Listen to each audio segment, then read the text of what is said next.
Let's talk about something most people won't say out loud.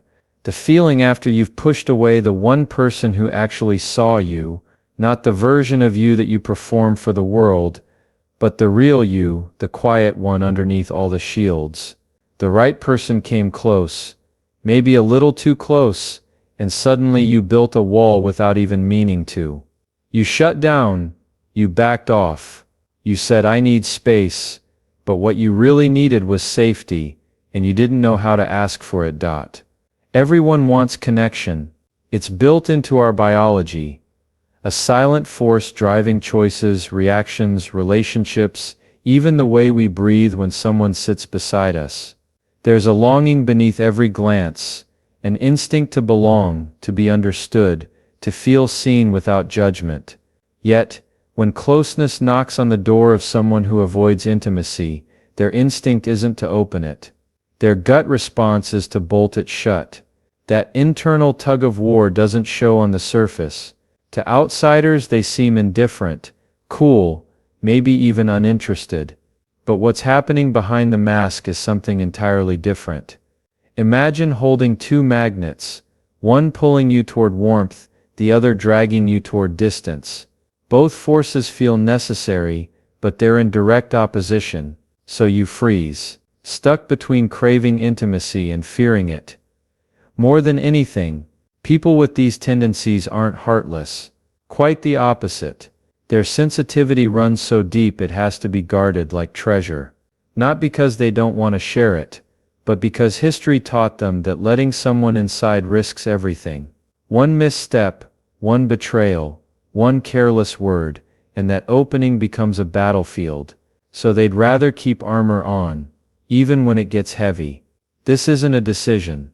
It's a response shaped by early dynamics. Perhaps affection was conditional. Maybe emotions were met with punishment, not comfort. Possibly love arrived in waves, unreliable and inconsistent, making emotional presence feel like a trap rather than a refuge. So over time, a survival pattern emerges: keep others at a distance, not out of malice, but as a form of protection. Underneath that strategy lies a paradox. They long to be held, known, cherished. At the same time, they can't trust those feelings won't betray them. That duality creates an emotional maze. Each time someone gets too close, they feel the walls tighten. Not because the other person did anything wrong, but because closeness itself stirs dormant fears. It's not the individual they push away, it's the discomfort their presence awakens. They'll question everything. Did I reveal too much? Did I look weak? Are they going to use this against me? It's not about the moment. It's about every memory that taught them vulnerability equaled danger. That hyper-awareness isn't dramatic. It's learned. If closeness ever led to disappointment before, they'll anticipate it now, even if the current person shows no signs of harm. This makes relationships especially challenging. They're not avoiding people, they're sidestepping discomfort. Emotional intimacy feels like exposure, and exposure feels like pain. Even when they find someone gentle, patient, loving, their inner alarm still rings. It doesn't turn off because logic says they're safe. That alarm isn't governed by thought, it's wired into their emotional system. So when that conflict rises, love versus protection, protection usually wins, not because it's stronger, but because it's older. That instinct's been rehearsed for years. It's familiar. Familiar feels secure, and security, even if it's lonely, feels better than risking abandonment again. Their minds trick them. You're better alone. You don't need anyone. You're fine. Independence becomes a fortress, not a freedom, but solitude starts to ache eventually. The right person appears, patient, kind, consistent, and something stirs. There's a softening, a glimpse of what could be possible, but right as that door begins to crack open, fear barges in. They sabotage, disengage, become cold, not because love disappeared, but because love became terrifying, because if something matters, it can be lost. It's like holding something fragile with trembling hands. Every moment with it is precious, but the more you care, the more you panic about dropping it. That anxiety turns into detachment. It's easier to pretend it meant little than to admit it meant everything.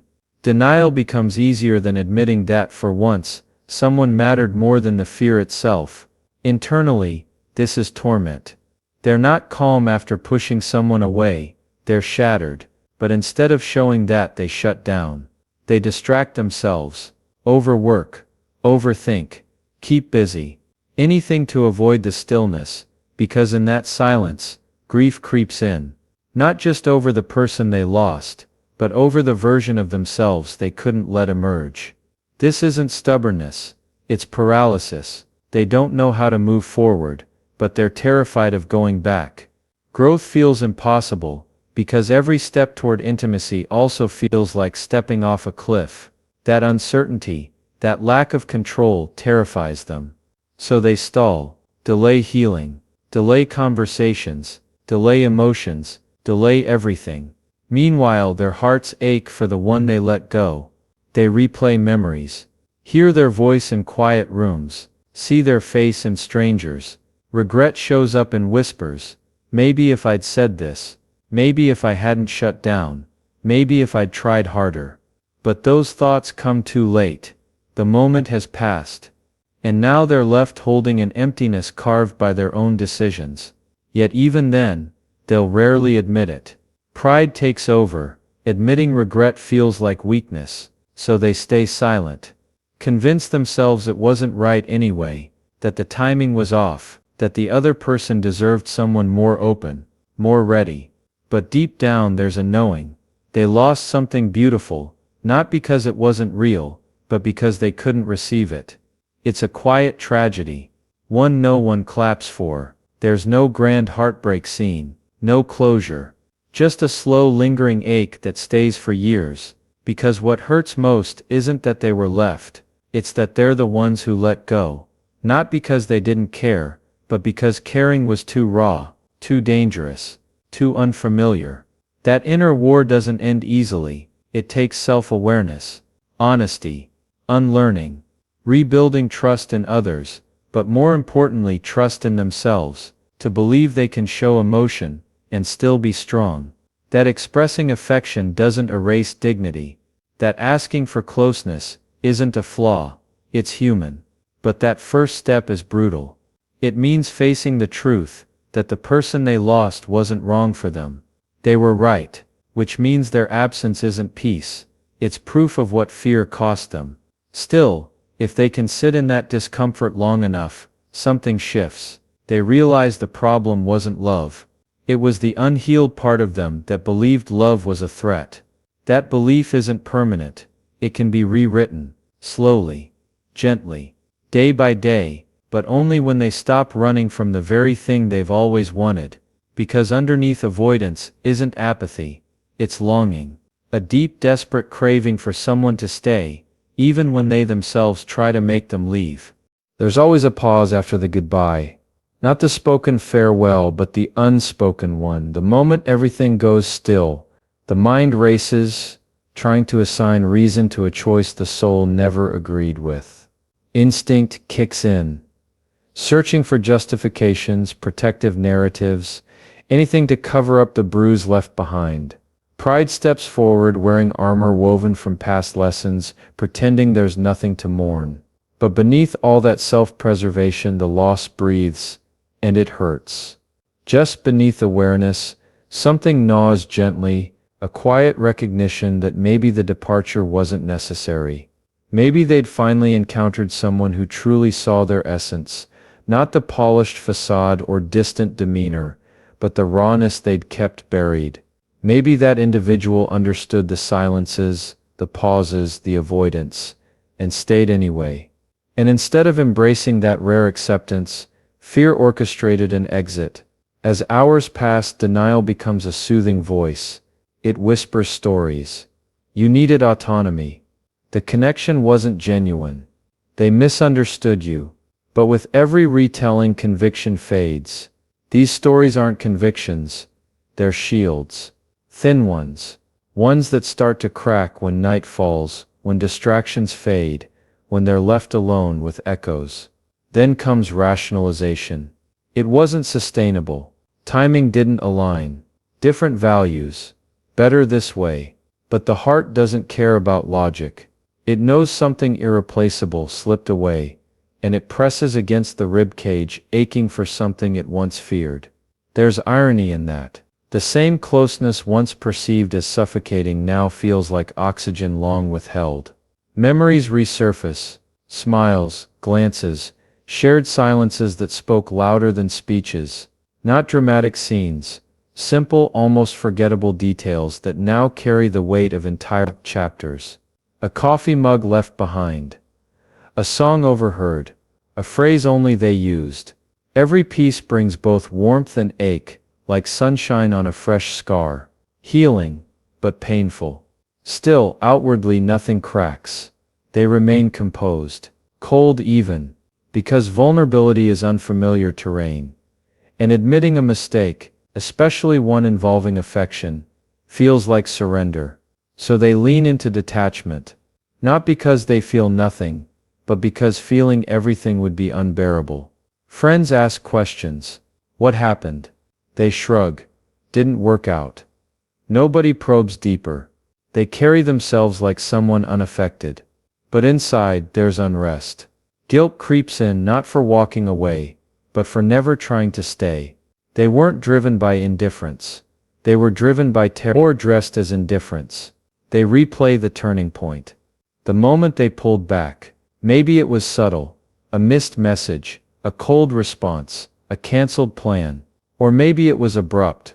A sharp remark. A disappearing act. A final message wrapped in finality. Regardless, they remember the look in the other person's eyes. Confusion. Hurt. Resignation. That expression haunts them more than they'd admit. There's a unique weight in knowing you caused the pain you're now drowning in. A heavy silence follows, not from the world, from within. The absence isn't just of a person, it's of peace. And now everything they feared from closeness has arrived anyway. But from the distance they created themselves. Attempts to move forward, fall flat. New faces, fresh conversations. None of them reach the depth they once fled from. Comparisons become inevitable. No one else laughs quite the same way. No one listens with the same patience. Everyone seems either too eager or too detached. The standard they pretended not to care about now becomes impossible to ignore. Defensiveness becomes a second skin. If anyone dares suggest they might regret the decision, they deflect. It wasn't healthy. Too intense. They wanted too much. But deep down, they know those weren't problems. They were excuses. A distraction from confronting what truly went wrong.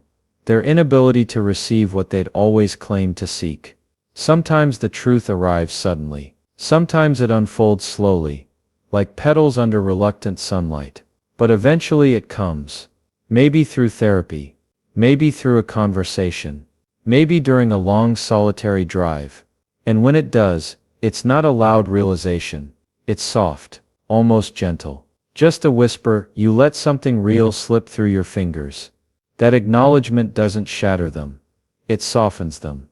For the first time, they stop arguing with themselves. They allow sorrow in. They let it sit beside them. Not to drown in it, but to understand it. Because within that sorrow lies clarity. Not just about the other person, but about themselves. They start tracing the pattern. All the times they disconnected when things got real. All the relationships they ended before intimacy grew roots. All the ways they convinced themselves solitude was strength.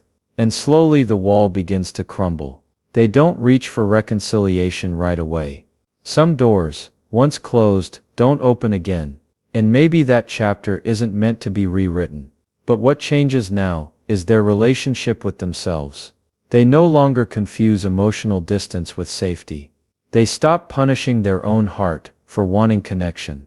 They begin the work, not to win someone back, but to ensure they never repeat the same cycle with someone new.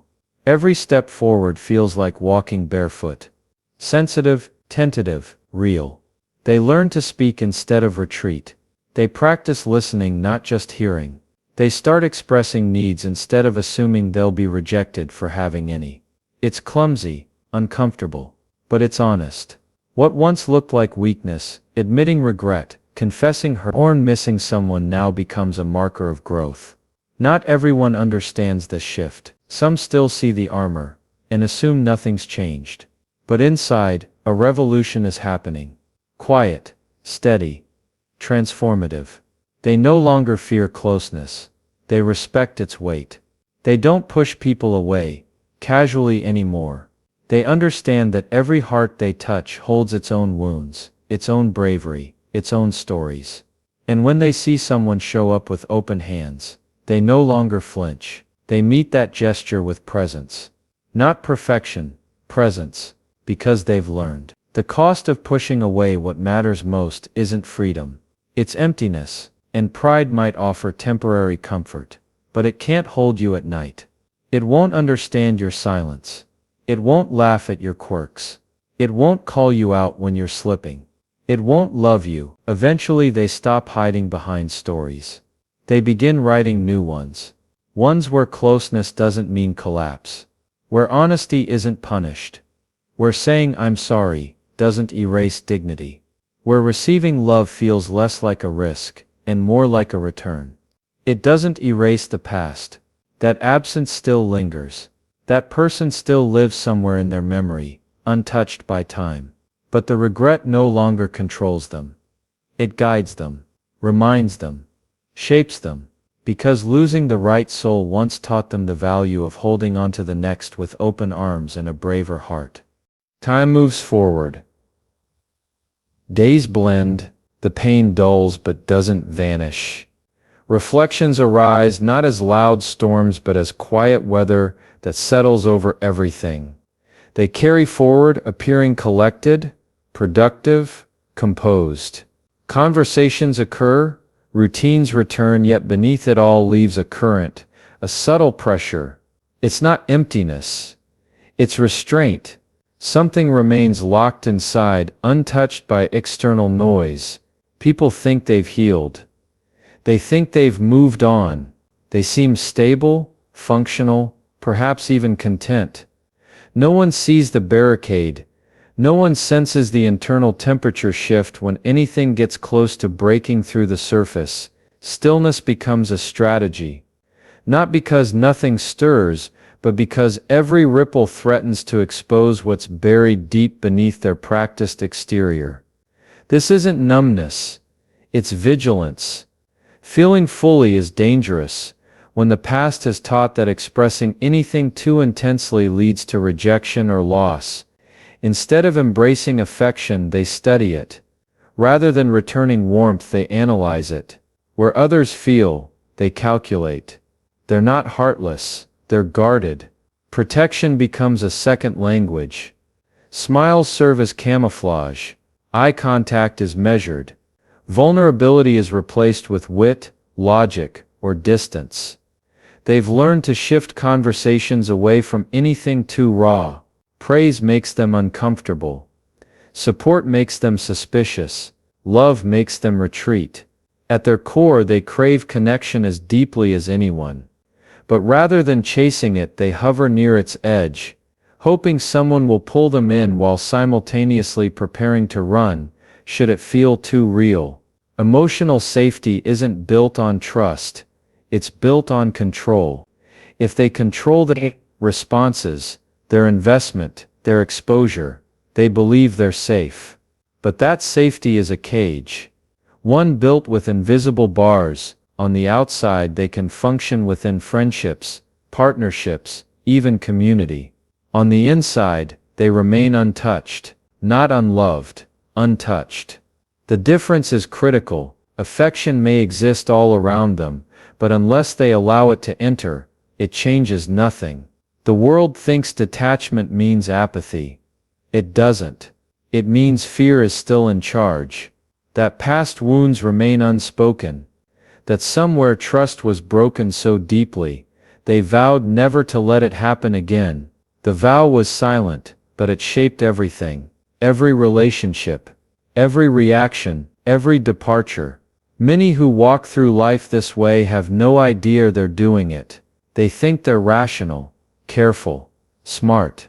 They think not getting too involved keeps heartbreak away. They believe emotional autonomy is maturity, but what they call independence is often just insulation. It shields them from hurt and from joy. Inside, something watches, a quiet, observing version of themselves that knows there's more tenderness, more depth, more capacity to give and receive. But giving fully would require dismantling the armor they've relied on for years, and that's terrifying. Because what if they open up and no one stays, so they hesitate? When someone offers kindness, they downplay it. When someone expresses love, they question motives. When someone reaches for closeness, they turn slightly away. Not all at once, just enough to keep distance manageable. They don't do this maliciously. It's instinctual, like touching something too hot. The recoil is immediate, automatic.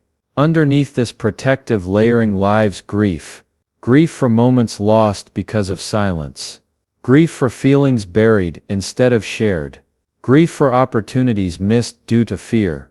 That grief isn't always loud. Often it shows up as tension, fatigue, restlessness, or apathy. Not because they lack desire, but because suppressing it consumes so much energy. Sometimes, they meet people who try to reach them. People who stay patient. People who see beyond the walls.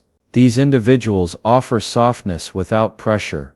Still, the response isn't always openness. Sometimes it's retreat. Sometimes it's withdrawal, because letting someone in doesn't just mean experiencing joy, it means risking being seen fully, and that visibility feels like exposure. When someone finally breaks through, even slightly, something extraordinary happens. They feel things more intensely than most, because they've been starving. Emotional connection, once allowed, floods their system. It overwhelms, overstimulates, excites and terrifies at once. The very thing they feared becomes a craving they never knew they had. But often right when that connection starts to blossom, panic follows. Not because it's bad, but because it's precious.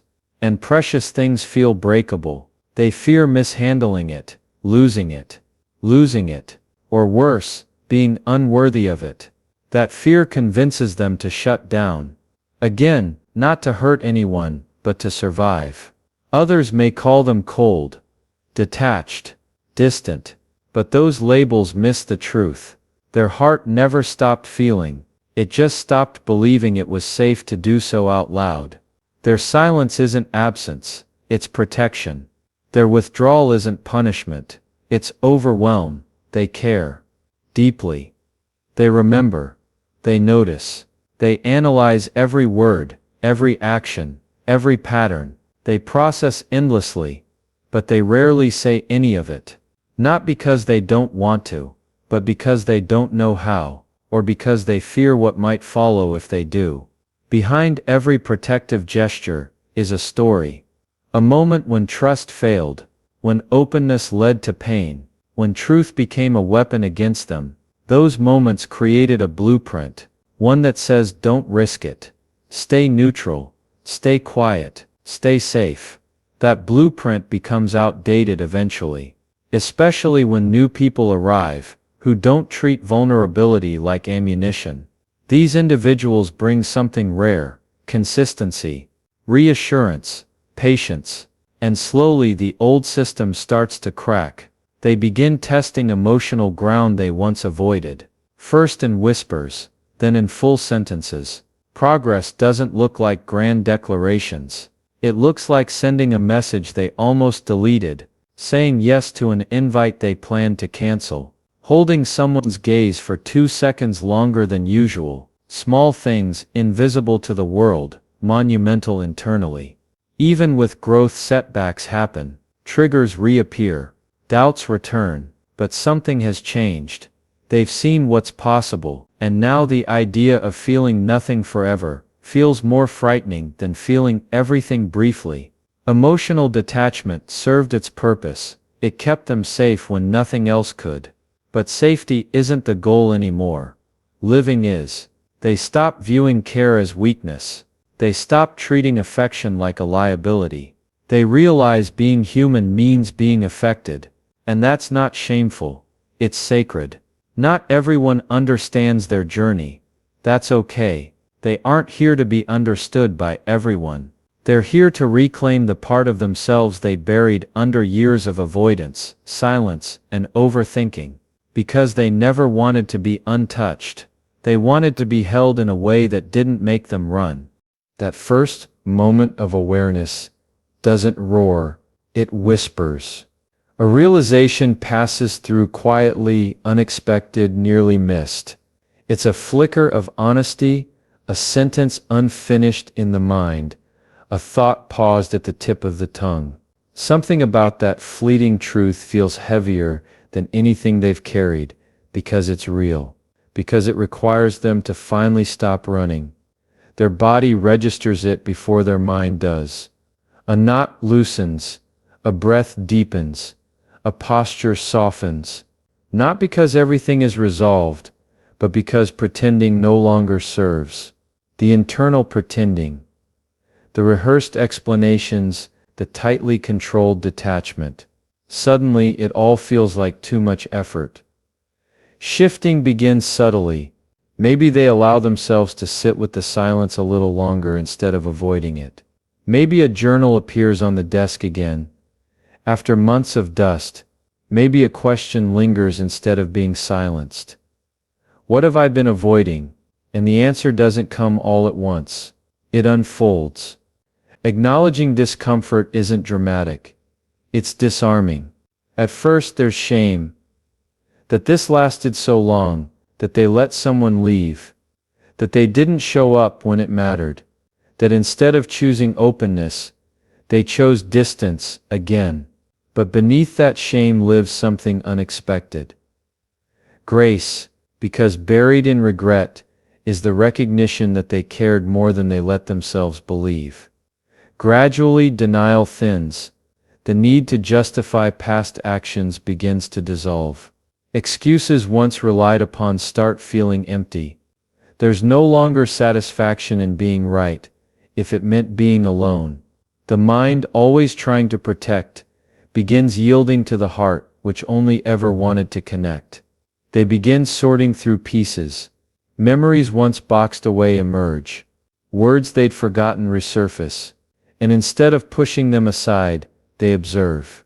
Not to wallow, not to self-punish, but to finally understand the full picture without flinching. Avoidance hid the truth. Reflection illuminates. Growth doesn't demand perfection. It invites participation. So they show up, not as someone who's figured everything out, but as someone willing to look inward without flinching. That willingness becomes a quiet revolution. Patterns start revealing themselves. The same responses, repeated stories, familiar fears, all connected to a deeper wound, asking to be heard, not judged. Through this process, compassion becomes a companion. Not toward others first, toward themselves. Blame falls away. Blame never built anything worth keeping. They replace it with accountability, not as punishment, but as freedom. Every acknowledgement becomes a step. Every pause becomes a choice. Emotional labor follows, not glamorous, not visible. Sometimes it looks like saying no to isolation. Sometimes it means reaching out when every instinct screams retreat. Other times it's allowing tears without apology. It's choosing softness over performance, allowing presence over planning. As this path unfolds, something inside begins shifting shape. The version of themselves that once only reacted begins to respond. The one who always retreated begins leaning in. The one who feared exposure starts finding strength in showing up as is. Even if awkward, even if afraid, they begin realizing that comfort never offered real peace. It only offered familiarity. But familiarity kept them stuck. Growth, while uncertain, feels honest, raw, alive. For the first time they taste alignment. Not with expectations, not with others' views, but with their own truth. And truth liberates. They begin walking differently, speaking differently, listening with presence, not analysis. They hear emotions beneath words, especially their own, rather than shrinking when confronted with feeling. They remain. They breathe through discomfort. They let conversations unfold without retreat. That change doesn't happen because someone else demanded it. It happens because they finally decided they're worthy of something more than survival. They begin understanding that real safety isn't in distance. It's in being able to stay, even when old fears resurface. There's no arrival point. No magic moment where everything becomes simple. But with each new choice, to stay open when it's easier to close off, to say what they mean instead of what's safe, to love without conditions, they step closer to wholeness. The connections they begin building now carry a different weight. They aren't based on performance. They're rooted in authenticity. They choose people who see them clearly, and who invite them to show up, not pretend. They don't chase intensity. They welcome consistency, and they give it back. Healing brings humility. It reminds them they hurt others. That fear caused pain, not just for themselves, but for those who tried to love them. And so they begin to offer repair. Not necessarily to revisit old chapters, but to write new ones differently. Through apologies, through changed behavior, through quieter presence. Forgiveness enters, not just for people who failed them, but for who they were during those years of shutting down. That version of themselves did their best with what they knew, with what they had. Now they have something new. Awareness, and awareness changes everything. They become students again, not of others, but of their own inner world. They study their patterns, learn their triggers, pay attention to what softens them. What makes them flinch? What brings calm? Self-awareness becomes a practice, not a destination. No longer do they fear depth. Emotion doesn't scare them. Neither does vulnerability. Because they've come to understand that strength was never about suppressing everything. Strength was being willing to stay open, even when the past tried to close every door. There's something sacred about starting again, not because circumstances changed, but because perspective did. They aren't looking for rescue. They're building something lasting, with themselves first, then with others, foundations built not on fantasy, but on presence. There's room now for joy, not just fleeting highs, but sustainable contentment. Room for laughter that doesn't carry tension. Room for quiet that doesn't feel empty. Room for relationships that don't demand masks or conditions. Their world becomes softer, not because it's easier, but because they've let go of the belief that they must always brace for impact. They stop preparing for loss every time they care. Instead they invest, not recklessly, but wholeheartedly. They begin choosing connection over control, listening instead of defending, expressing instead of withdrawing. They don't need to be unshakable, just real. That honesty draws in those who are also choosing growth, choosing presence, choosing to meet life with open palms instead of closed fists. What once felt impossible becomes normal. What once triggered panic now invites curiosity. What once sent them fleeing now offers a mirror, a chance, a new way forward. Because finally they've realized, the only way out of the pain was through it. And the only way through was with open eyes, an open heart, and the courage to keep showing up, again and again.